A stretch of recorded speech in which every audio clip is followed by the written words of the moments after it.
Lionel മെസ്സിയെയും Argentina football ടീമിനെയും കേരളത്തിലെത്തിക്കുന്നതുമായി ബന്ധപ്പെട്ട് ഉയർന്നുവന്ന വൻ വിവാദത്തിൽ നിർണായക വിവരങ്ങൾ പുറത്ത്. മുൻ കായികമന്ത്രി വി അബ്ദുറഹ്മാന് വേണ്ടി വിദേശ പ്രതിനിധികളുമായി ഇമെയിൽ ഇടപാടുകൾ നടത്തിയത് പൊന്നാനി MES കോളേജിലെ ഇംഗ്ലീഷ് വിഭാഗം അസിസ്റ്റന്റ് പ്രൊഫസറായ അമീറ ഐഷ ബീഗമാണെന്ന് വ്യക്തം. കേസിലെ നിഗൂഢമായ ഇടപാടുകളെക്കുറിച്ച് നിലവിലെ കായികമന്ത്രി OJ ജനീഷ് വിശദീകരണം ആവശ്യപ്പെട്ടതോടെയാണ് ഈ പേര് ചർച്ചയായത്. കായിക വകുപ്പ് പ്രിൻസിപ്പൽ സെക്രട്ടറി തയ്യാറാക്കിയ അന്വേഷണ റിപ്പോർട്ടിലും അമീറയുടെ പേര് പരാമർശിക്കപ്പെട്ടിരുന്നു. തൃശൂർ ചെറുതുരുത്തി സ്വദേശിനിയായ അമീറ ഐഷ ബീഗം മുൻ കായികമന്ത്രിക്ക് വേണ്ടി അർജന്റീന ഫുട്ബോൾ അസോസിയേഷനുമായി വിവരങ്ങൾ കൈമാറാൻ ഇമെയിലുകൾ തയ്യാറാക്കി നൽകുകയായിരുന്നു. ഔദ്യോഗിക കത്തുകളുടെ കോപ്പികൾ അമീറയ്ക്ക് അയച്ചു നൽകിയതുമായി ബന്ധപ്പെട്ടാണ് ഇവരുടെ പേര് ഈ വിവാദത്തിൽ ഉയർന്നു വന്നത്.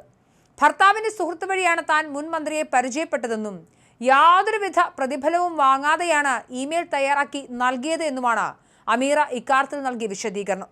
അതേസമയം മെസ്സി വിവാദത്തിൽ സർക്കാരിന് സാമ്പത്തിക നഷ്ടമൊന്നും ഉണ്ടായിട്ടില്ല എന്ന് മുൻ മന്ത്രി വി അബ്ദുറഹ്മാന്റെ വാദങ്ങൾ തള്ളി നിലവിലെ കായികമന്ത്രി OJ ജനീഷ് കടുത്ത വിമർശനവുമായി രംഗത്തെത്തി.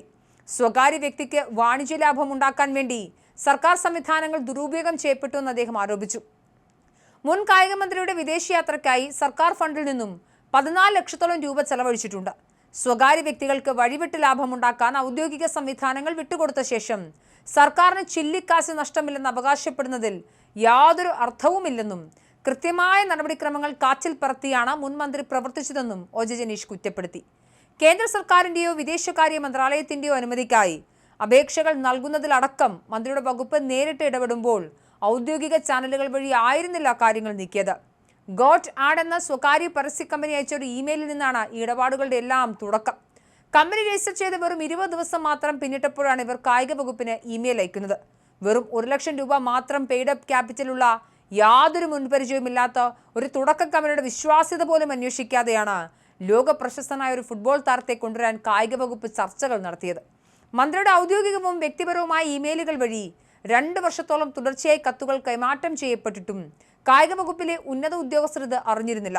ഇത്രയും കാലം ഈ ആശയവിനിമയങ്ങൾ ഉദ്യോഗസ്ഥരിൽ നിന്നും ജനങ്ങളിൽ നിന്നും മറച്ചുവെച്ചതിന് പിന്നിൽ വലിയ സാമ്പത്തിക സ്വകാര്യ താല്പര്യങ്ങളുണ്ടെന്ന ആരോപണവും ശക്തമാണ്. ഔദ്യോഗിക ഇമെയിൽ കമ്മ്യൂണിക്കേഷനുകളിൽ അമീറ ഐഷ ബീഗം എന്ന അധ്യാപികയുടെ പേര് വന്നതും അവർക്ക് മന്ത്രി കത്തുകളുടെ കോപ്പികൾ അയച്ചു കൊടുത്തതും കേസിന്റെ ദുരൂഹത വർദ്ധിപ്പിക്കുന്നുണ്ട്. കേസിൽ കേരള ഫുട്ബോൾ അസോസിയേഷനെയോ ഓൾ ഇന്ത്യ ഫുട്ബോൾ ഫെഡറേഷനെയോ ഒരിടത്തു പോലും പങ്കാളികളാക്കിയിട്ടില്ല എന്നതും ദുരൂഹത വർദ്ധിപ്പിക്കുന്നു. മുൻമന്ത്രിയുടെ സ്പെയിൻ യാത്രയ്ക്കായി 14 ലക്ഷം രൂപ ഖജനാവിൽ നിന്നും എടുത്തത് നിഷേധിക്കാനാകാത്ത സാമ്പത്തിക നഷ്ടം തന്നെയാണ്. 126 കോടി രൂപയുടെ സ്പോൺസർഷിപ്പ് കരാറിനെക്കുറിച്ച് പറയുമ്പോഴും അതിലെ നിയമപരവും ഭരണഘടനാപരവുമായ ബാധ്യതകൾ സർക്കാർ ഗൗരവമായി എടുത്തില്ല. സംഭവത്തിൽ വിജിലൻസ് ഉൾപ്പെടെയുള്ള ഏജൻസികളുടെയും നിയമ വകുപ്പുകളുടെയും വിശദമായ അന്വേഷണം ഉണ്ടാകുമെന്നും മന്ത്രി അറിയിച്ചു.